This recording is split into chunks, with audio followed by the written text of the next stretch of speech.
Welcome to the Flowering Daydream podcast, where daydreams become reality. I'm your host, Charlene Windus, and today we are going to head into an episode from my long list of shadow series topics. And what that means is when we're talking about anything that has to do with our shadow, those things are difficult, those things are challenging or can be, and those things are generally stuffed away in our psyche or our subconscious or in our ego. So it can be things like anxiety and depression and grief and just all the stuff that we don't generally really want to feel, but is actually just a part of our human existence. And we all feel those things at different times in different parts of our lives and through different experiences and to different degrees. So when we talk about something like this in an episode, I do want to preface it with recommending that you shift your space, your energetic atmosphere, your energetic environment, and prepare yourself for this kind of a conversation because it can be triggering when we're talking about these things. We are actually generating a vibration. And when you're listening to something or reading something or watching something, your vibration in your body and mind and soul and in your energetic atmosphere will auto attune to the vibration that you're spending time listening, looking, watching, reading. That vibration will match in your vibration. And so what it can do is it can trigger things, it can bring up energy, it can cause energy to be released. I don't think we realize the power of vibration and how those vibrations can auto attune our energy fields if we're not conscious and aware and have really good boundaries and set really good intentions. And so simply by reading something or looking at something, you could have an experience. And so that's actually a really good lesson to think about in terms of like, what are you following and what are you reading and what are you watching? Because those things do shift your vibration. That's not a reason to avoid, bypass, or make excuses for not handling or dealing with these shadowy energies. But if we are dealing with something really challenging, it might not be a positive thing or a good thing or a nourishing thing to be inundating your energy field with vibrations that might not support that process that you're going through, if that makes sense. So anyways, what I recommend before we head into this episode is that you shift your space. And how do you do that? That's up to you. And that's what feels good to you and what resonates with you. But that would be something like having a warm cup of tea, a cozy blanket, lighting a candle, lighting some incense, whatever makes you feel more nourished and more comfortable. And then also just setting the intention that you are not going to auto attune or adjust to anything in the conversation. So just setting a really good boundary and get really grounded, put your feet on the ground, take a few deep breaths, maybe visualize or imagine that your spine is growing all the way down to the core of the earth and really anchoring there. So you just come up with and develop practices that feel really good to you, that anchor you and ground you before you head into an episode like this, because today we're going to talk about anxiety. So before we head into the anxiety topic, I do want to share with you that I'm really excited that I finally found my music that I'm going to use as the intro to the podcast and the exit to the podcast. And it was divinely found, of course. And I found this amazing singer and artist on TikTok, and she has a new single that is coming out soon. And I actually messaged her and was like, I have to have this. This is like, when I listened to her song, I felt the divine spark coming through her as a channel and a vessel for healing energy. And it was so empowering and so spiritual. And I am just completely obsessed with this song. So I'm really excited that it's going to be on the podcast. I messaged her and asked her, how do I get this? And she is going to upload it soon. And when it releases, I'll be able to put it on the podcast. So it's going to be quiet for a while because I'm going to patiently wait for this song that I really want for the podcast. So anyway, and I look forward to sharing that with you in the near future when she releases her song.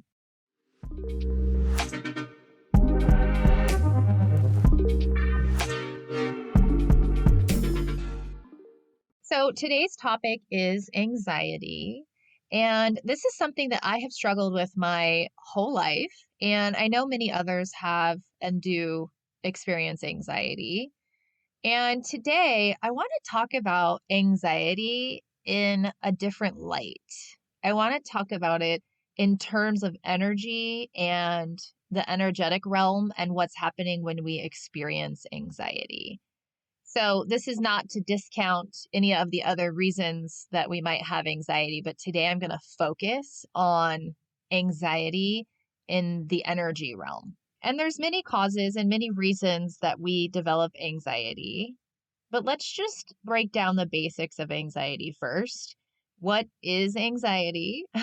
The feeling is awful. It sucks and it hits you like a wrecking ball. It stuns you and it puts you in fight or flight or freeze. And when the panic episodes come on, it feels like you can't breathe and just total fear takes over.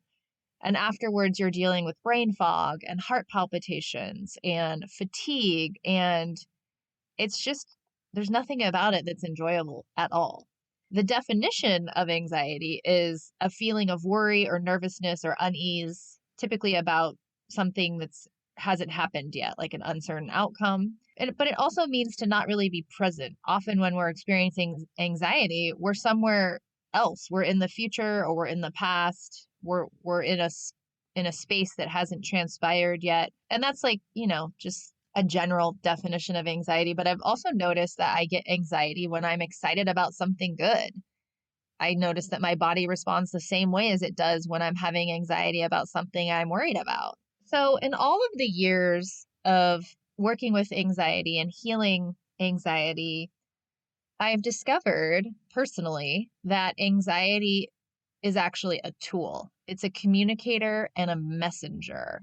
And that's not the only thing that it is. Of course, there are many, many other things that anxiety is, but this is one of those things. And if we can harness those aspects of anxiety, I feel like we can manage and integrate and heal. And again, this was my personal experience, and it may or may not be the case for you. I feel like anxiety isn't ever leaving in my body. It's sort of just a mechanism and the way my nervous system is, even with all of the healing that I've had. I personally feel like it's here to stay for the long haul, and I'm open to miraculous changes and miraculous healing and all of that. But if it's going to be hanging out, for a while or forever, I feel like I might as well just work with it, rather than fight it. And that's sort of when that was one turning point when anxiety started to heal for me, was when I decided I was going to work with it and not against it. And I recognize it now as something that's challenging and difficult and requires management and coping skills, but it's also a tool of empowerment for me. And I know that sounds insane, but hear me out. I want to share with you my personal experience and the kind of development and healing processes that I've gone through. And in that, if you happen to get a golden nugget of information or anything that helps you that you can digest as medicine here for your own healing, that's my intention and that's worth sharing. So for me, it was childhood framework that grew this energy in me. And I know that's the story of many people that have anxiety. It doesn't necessarily, it can be from one event that anxiety develops in someone. It doesn't have to be childhood framework, but for me, that's how it grew. I went to 17 schools before dropping out and completing my high school education at a community college when I was 17. And there was just a lot of unknown safety in my childhood. My mom was stalked by a stalker for a couple of years who slashed our tires and followed us in grocery stores and made sure that we saw him waving at us. I was held hostage while one of my mom's boyfriends had a bonfire with all of our belongings and threatened to kill me and my sister. I've had multiple asthma attacks. I had a lung collapse and more than one hospitalization. And, just a lot of other stuff. Like my mom would bring home random homeless men, and she had really good intentions, but that was really scary as a kid, having, these random homeless, several different men in our house periodically. And my mom would wake us in the middle of the night and we would go to dig worms. She called them night crawlers. And we would go dig worms and then we would sell them to the fishermen the next day. I mean, there was just like so much that interrupted like my my sleep cycles, my wake cycles, my safety, and I could share so much more. I have like 500 stories like that from childhood. So I had a pretty, traumatic childhood, that really messed up my nervous system. And at the same time, it developed my ability to read energy. And this is where it comes in as a tool, which is it's a really fascinating way to look at anxiety. When you're growing up in a tumultuous environment or you have a tumultuous childhood, you become extraordinarily hyper vigilant and aware of all the energy around you. You're sensing everything around you to determine whether or not it's safe. It puts you in that constant state of survival mode 24/7, which is not healthy for your body. It is healthy sometimes to have that activated when it's actually needed and necessary for us to be aware of, but it's not healthy to be in that state all the time. But that is sort of what enhances the ability to read energy. So, now as an adult, I'm very quick to read the room. I'm very quick to read the energy of other people. And it has actually really boosted my clairsenses and my ability to communicate with the unseen energy that maybe we don't see with our eyes, and some of us can, but most of us don't. Or maybe we just feel that energy, but it's really boosted that ability. And that can be harnessed and that can be managed and that can be healed and calibrated and brought down. And we can bring the nervous system down to a healthy level, but it's not easy. And it takes a lot of healing and therapy and support and education, really. And so I feel like this should just be accessible and available for everyone. It should be a part of our upbringing. It should be a part of our school systems. It should be part of our healthcare. Healthcare needs to be a birthright available to everyone. No one should be deprived of healthcare, and mental health is healthcare. And so I think one of the things that's really missing in our healthcare system is the fact that our doctors and nurses and counselors are not trained in the energy body, are not trained in addressing the nervous system. I think one of the things that really is fascinating and just kind of mind-blowing to me is in all the clients that I've had for energy healing over the last decade, the common thread and theme that comes with anxiety is that they've been to the doctor multiple times, generally a Western doctor, and they've been prescribed multiple medications. They've tried everything and they've gone to clinical therapy, and then they end up finding me or I've heard this story from other energy healers as well, is they're looking for like a last resort because they're struggling. And then they find out, just through the most simple conversation of, have you ever had, a combined type of therapy? And then you find out that no one's ever asked them about their childhood. No one's ever asked them about doing grief work or healing work or accessing the side of their emotions that are tough.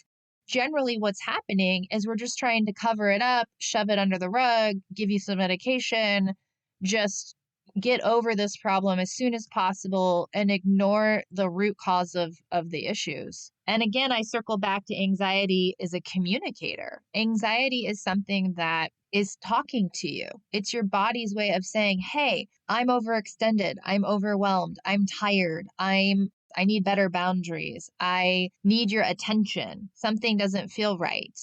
It's a communicator. And so it kind of blows my mind that that's never even talked about. And there are counselors and therapists that are really advancing in their work, and they're combining clinical work with, some of the Eastern medicine philosophies or approaches to energy atmospheres and energy fields and spirituality. And some of that is getting combined in that field. And that's really exciting to see. And that's who I like to refer my clients to that need therapy. It's like so amazing to have a combined approach to total body wellness, and not just a cognitive approach to reprogramming your cognitive aspects of your brain, which is important, but also to recognize that this is something that needs a more multi-dynamic approach. It's not one-sided. It's not just medication. It's not just clinical therapy. It's not just anxiety. It's much, much more than that.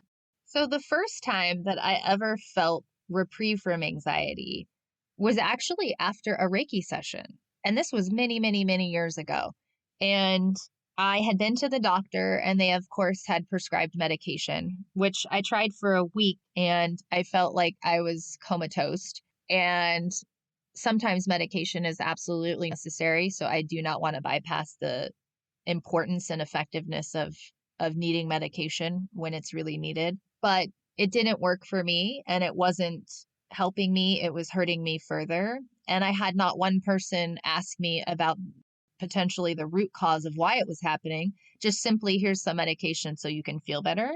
Because I wasn't aware that there were other options at that time. I was young. I hadn't lived enough life yet to have that perspective. And then I talked to somebody and they asked me if I had ever had an energy healing session. And I didn't even know what that was at the time. And I said no. And they gave me a referral to their person. And I was like, I will do anything to resolve this and help this because it's just an awful experience. I was having debilitating panic attacks at the time. I wasn't able to go to work every day. I was ending up on the floor feeling like I was not breathing. I was going to the ER a lot. I was having heart monitors put on me and heart testing. I mean, it was intense. And so I went to this Reiki woman and she didn't really seem like she was doing that much. She's just putting her hands on me. I wasn't sure what was happening. I did feel like some sensations during the session, and that was it. And when I left, I had like this feeling of euphoria. And then I never had another panic attack again, like the panic attacks that I was used to. It was totally mind blowing. And I'm not saying that one energy session is a cure all because it wasn't a cure. It literally just healed one aspect of my anxiety, which were these panic episodes. And I still had generalized anxiety, but I left that so inspired. And that session is what embarked me on becoming an energy healer. That session was what ignited my passion and interest and inspiration in helping others find what I found. It was so exciting to me that I found something that actually worked and I couldn't wait to share it with the world. And that's when I went and got trained to perform energy healing. And then, to be totally transparent about that, several years later, my anxiety episodes had like changed the way they worked in my body and developed in other ways. So it wasn't that it was completely gone. It was for a while and it kind of redirected it. So there was a reprieve and a healing there that did shift the energy. But then I needed to follow up with somatic therapy is what I found after that. So the energy healing did some healing for this, really inspired and changed the course of my whole life in terms of what I do. And then I found somatic therapy and I only went to 6 sessions of somatic therapy. And it's kind of awkward. You like sit in a chair and they stop you in the middle of talking in the middle of a sentence. And then they have you just like look around the room. And it's probably different depending on who's the therapist, but it just kind of reprograms the sensation and the feeling and the reaction in the body rather than in the brain. And I don't know, maybe that's not what somatic therapy is, but that's how I interpreted it.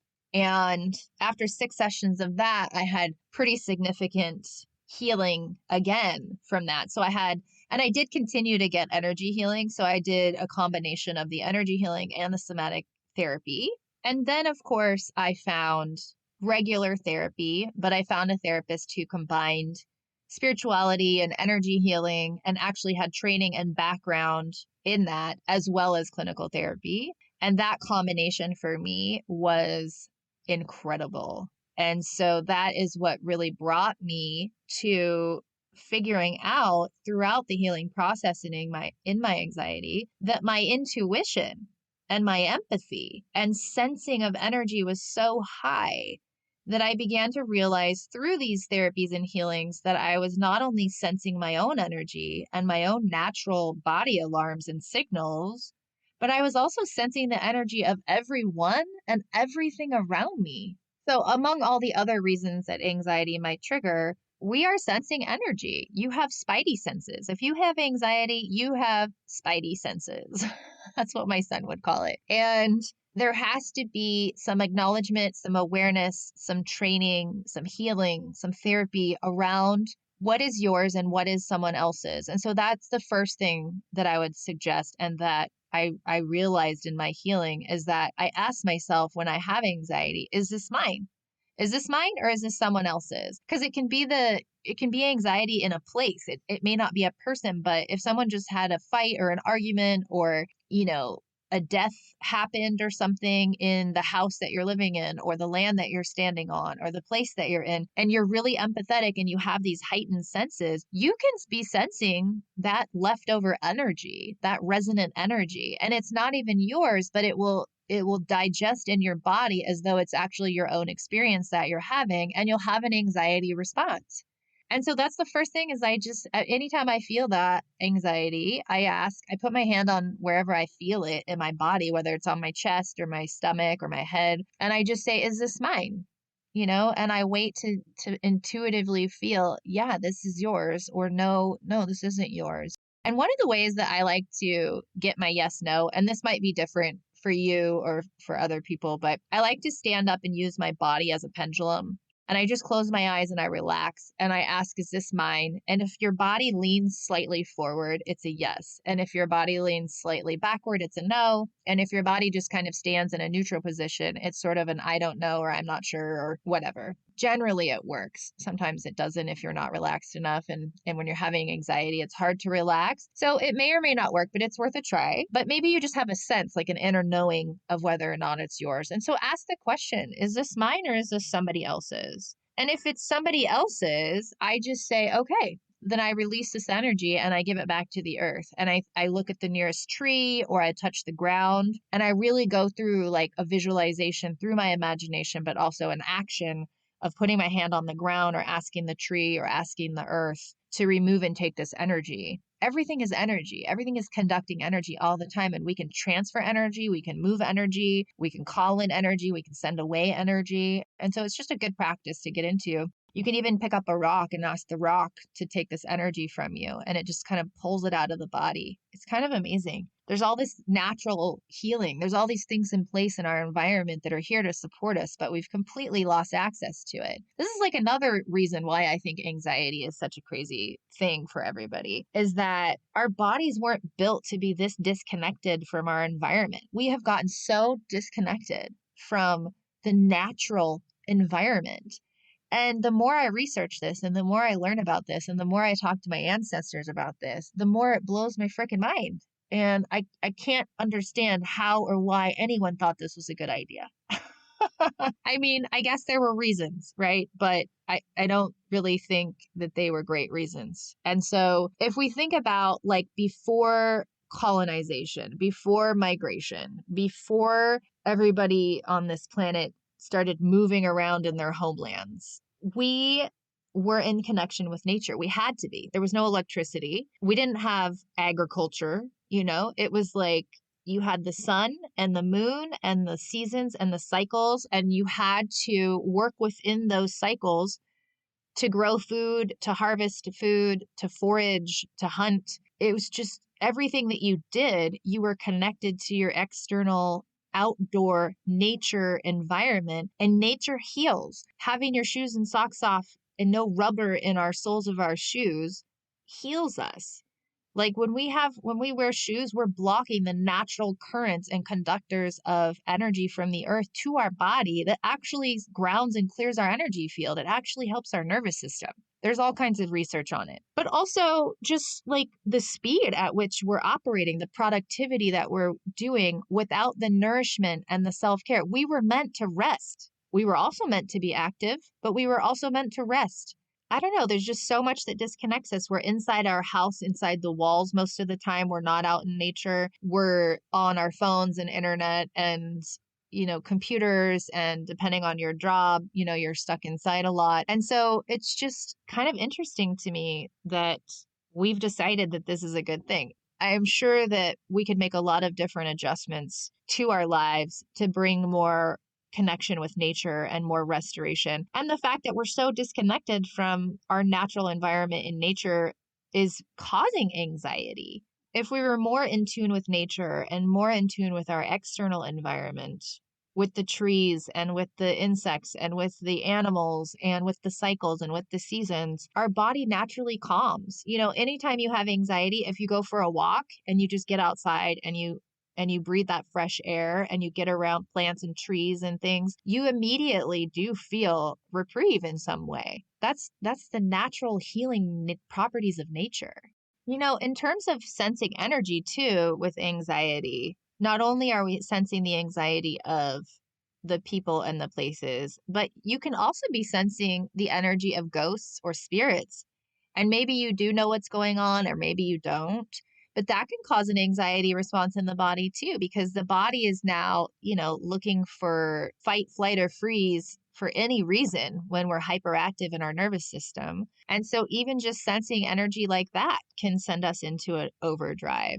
So this can be harnessed and this can be managed as a tool for reading energy. And it can be harnessed and managed with really good boundaries and supportive, nourishing practices and creating a really good foundation of support for yourself. For example, I know that I can't have screens, 2 hours before bed or anything that stimulates me like exercise or too much productivity, or I have too much anxiety to fall asleep. I can't do large groups and parties as I'm sensing everyone in the room and I'm getting all these downloads unless I do it very intentionally. I have to set my own protections energetically. I have to go in with really good intentions. I have to create a construct of how much time I'll be there. You really have to manage these things to be able to have success with them. And I know the less time I spend outdoors, the more it flares. So I know that making fresh air and outdoor time is a daily part of my self-care.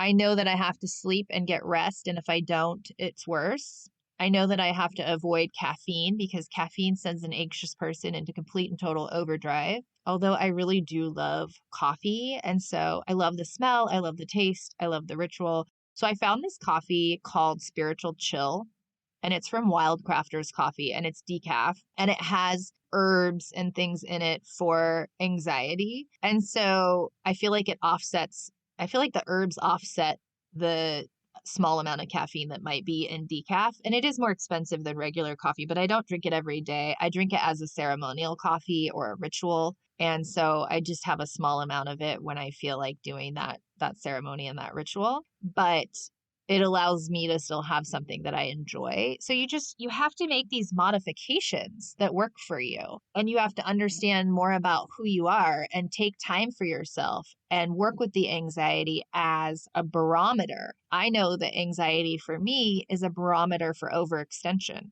So if I'm overextending myself and I'm not creating balance in my life, and we're all human and we all do this and we all make mistakes, and even with all the tools in the world, you're still going to make mistakes. And I notice that it's a barometer and I go, okay, I need to pull back.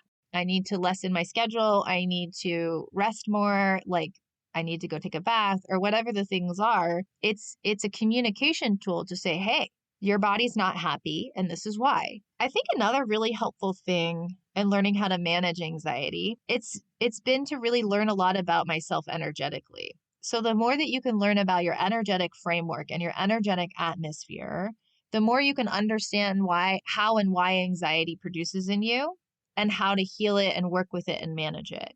And so some of these things, this is all free information you can find on the internet, but some things that might be helpful would be to know your astrological sign and information. So what's your sun sign, your rising, and your moon sign?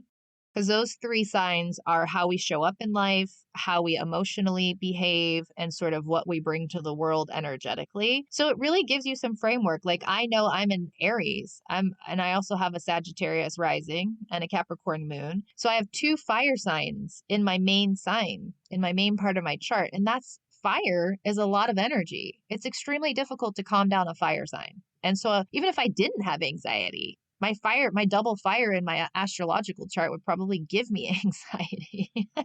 Fire is a producer, is a mover and a shaker and someone who doesn't really sit still. And you can look up things like human design, which is another way to read energy framework. Like I'm a manifesting generator, which means I'm not going to sit still.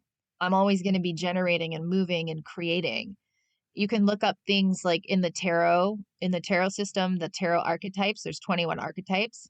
everyone cycles through an archetype in their life in terms of a growth cycle, but also everyone is born with a personality archetype and a soul archetype. And those two things can also just sort of add to your knowledge of your energetic framework. So, for example, I'm the high priestess in the tarot archetype as my soul symbol, as my birth card. And that's a very intuitive, flowy, sensitive energy. And so you take this sensitive, intuitive energy and you take this productive, moving energy, and then you take these fire signs. Like, I mean, that's like anxiety waiting to happen. And so I already came in with a framework that's highly sensitive and highly active. And so just understanding that more about yourself, you can go, oh, okay, this can be really useful. I can actually complete my soul mission or find my passion or be in alignment spiritually and divinely, knowing that all this anxiety isn't necessarily all bad, right? Like, or all negative. It's actually a tool and it's a barometer for reading energy and it's a temperature gauge for letting me know when I need to pull back and move forward. And it does feel sometimes like you're boxed in, and it does feel difficult sometimes that you can't do something that someone else can do that seems normal for them but doesn't for you. And so some of these things can be really disheartening. But at the same time, if I'm going to be working with this energy for the rest of my life, possibly, I'm going to choose to try to work with it and talk to it. So another thing that works really well that I have found to be one of the most incredible tools, and I share this with my clients all the time, and I always get really great feedback on this, is when you're having anxiousness or that feeling arise, you find out where it is in your body and you take your hand and you place your hand over that part of your body and you literally talk to it like it's its own person or its own thing. So you begin to, by doing that, you begin to kind of detach it from you. So it's not directly affecting you in that moment anymore. It's like its own separate thing that you're having a conversation with, like you're talking to a friend. And so you just literally say, hey, anxiety, what's up? What's going on? And you really have this internal, you can say it out loud or you can say it internally, but you ask, where is this anxiety rooted? Where is it coming from? What can I do here for you? What do you need? And you might be completely blown away. You might feel like it's a younger version of yourself, like an inner child coming up that wants to talk, that's having a problem, that whatever's happening in that moment is affecting a younger version of yourself that needs your attention. You might feel like it's rooted in that you're hungry or thirsty or tired. You might even just get that feeling that it's just a sign for you to slow down and take some breaths and rest. And you might get other reasons or feelings or sensations or thoughts. And so if you're able to stop and do that, you're able to calm it. And if you need to, you just take 3 deep breaths in through your nose and out through your mouth before you begin that practice, if you're not able to go directly into speaking with your anxiety. And this breath work is really important because it immediately it soothes the vagus nerve, which goes from the brain down to the tailbone. And that is affecting all the nerves in your body. And that is affecting your nervous system in totality. And so you just stop and you take a big deep breath in through your nose. And then you want to blow it out your mouth and make that like dragon's breath sound.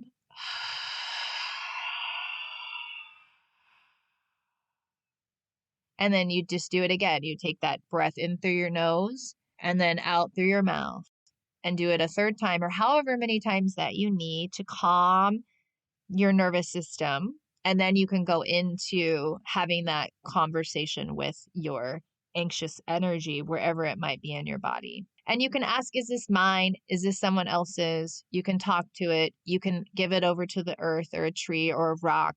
And I also really like to pray and to talk to my spiritual team for support. And if you don't have anywhere that you spiritually anchor, you can skip this step or you can begin the exploration process of what that might be for you. But I like to ask my ancestors, my good, true, and beautiful and well ancestors, not the sick ancestors, But I like to ask my ancestors, can you help me with this? Can you support me? Especially if you don't have like family or a friend group or somewhere that you're relying on. This is in addition to that. I would do this anyways, but especially if you don't have those support networks in place. We have this whole vast spiritual team that's just waiting for us to communicate and to connect, but we have free will. And so we have to ask, to initiate these contacts. And we also have to build this rapport with this spiritual team. So it's not just, I only, pray or call on you when I'm sick or need your help, but it's sort of like a team of spiritual support that you communicate with all the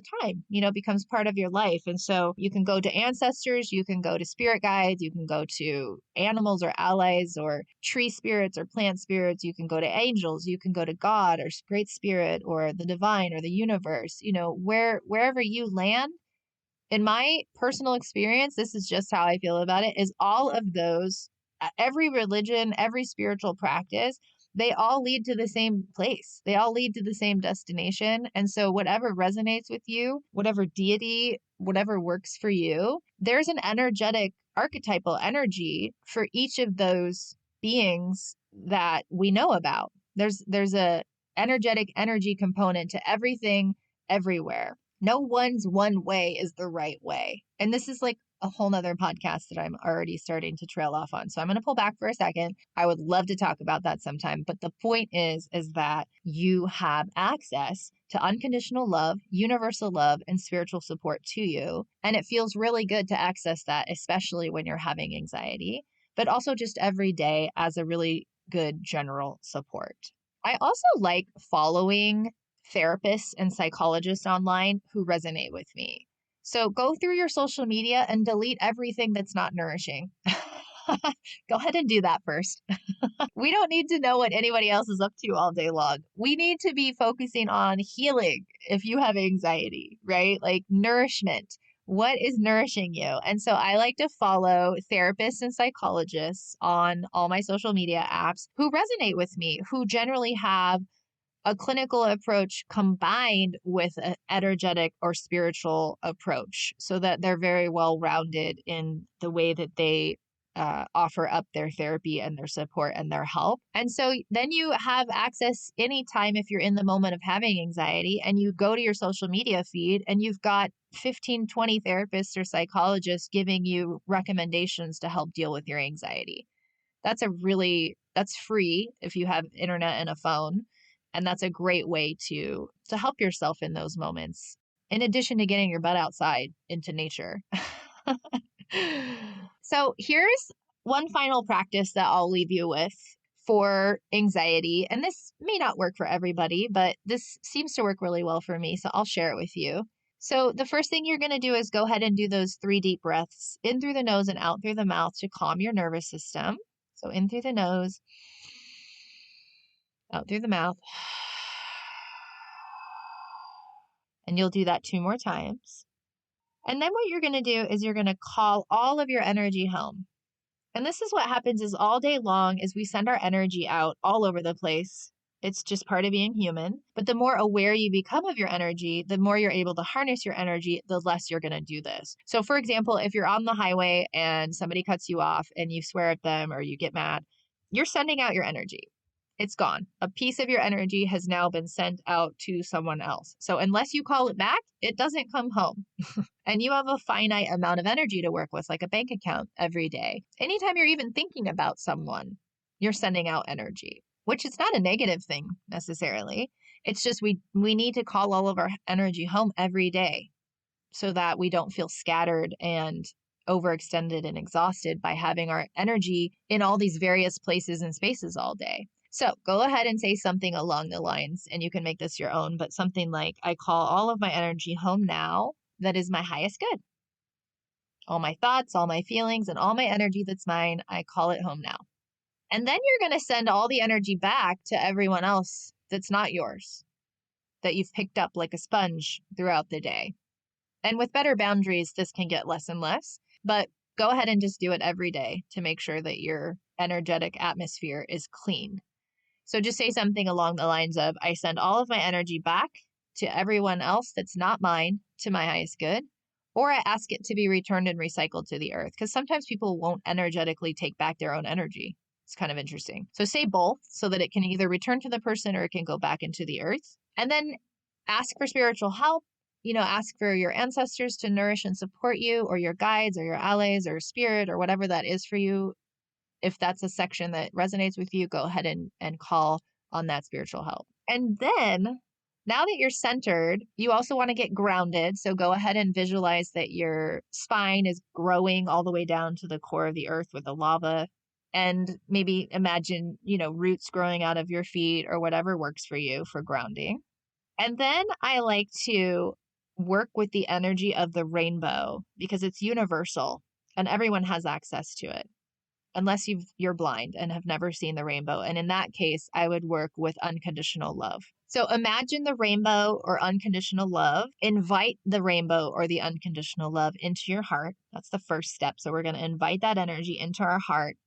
And if you can, do that through visualization, imagination, and your intention. And put your hand over your heart. And once you feel that energy or you've ignited and asked for that energy, whether you feel it or not, you're going to ask that rainbow or that unconditional love to emanate outward from the inside of your heart and begin to glow. And it's going to extend above you, below you, behind you, around you, and push it out like 10 feet, 10 or 15 feet, so that you have some room to move around. And just imagine that you're completely glowing with this rainbow energy or this unconditional love. And you're going to ask the spirit, the energy of the rainbow, the energy of unconditional love, to continue to shield and protect you from anything that's not the highest good. And if you don't say that one piece, if the highest good, then it'll block you from the good too. And we don't want that. And we often tend to shield up and create these walls of protection when we've been hurt. And then we're not able to receive the love and receive the good things. So ask the rainbow or the unconditional love to shield you from anything that's not the highest good and to maintain this in your atmosphere at all times so that you don't have to maintain it. And then you don't get tired and exhausted from maintaining this visualization, but you ask the rainbow spirit, the spirit and energy of the rainbow or the spirit and energy of unconditional love to hold this for you. And I don't know why that helps. It just feels really good. I feel like it does put up a nice bubble of shielding in your atmosphere. It feels protective, and just kind of going through that process gets you a little bit more anchored and just feels a little bit better. So give it a try and see if it does anything for you. And then be sure after you end this podcast to clear your energy field, whether you like to use herbal smoke or sound, clapping your hands or a sound bowl or a bell or a rattle or a chime, or whether you maybe like energy sprays, maybe you just want to go outside and ask the wind or the rain or the sun to clear your energy field. But go ahead after you listen to something like this and intentionally perform some kind of energetic clearing so that you feel grounded and not activated from this conversation. Hopefully inspired or leaving with something that might help you in some shape or form. So if you are experiencing anxiety, my recommendation would be, if you have access to it and it is possible, is that you have a therapist who is well-rounded and who possibly has some training or awareness on both sides, the Eastern and the Western sides of things. And that you have an energy healer, look around, find a referral, look for something or someone that resonates with you, that you feel connected to, and give that a try. Because I think if we are tending to our energetic atmosphere, it really does help. And there's a lot you can do on your own in terms of the energy healing as well. There's a lot of free resources out there that you can investigate. And then making sure that you are acknowledging your anxiety and recognizing whether or not it's yours or someone else's or from a different space or place. Talking to your anxiety and developing a relationship with it so that you can have a back and forth communication, and making sure that you're setting limits and boundaries and practicing really good self-care for yourself. And that's it today on anxiety. I might have another follow-up episode on this and just continue to talk about this because I think it's really important that we learn more about ourselves and why our bodies are responding the way that they are, and be able to acknowledge that and hold space for that so that we can heal.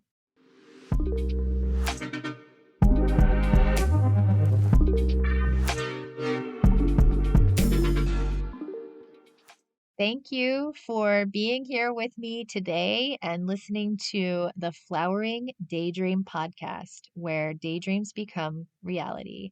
And you can find me at charlenewindus.com, where you will find all of my offerings in my shop.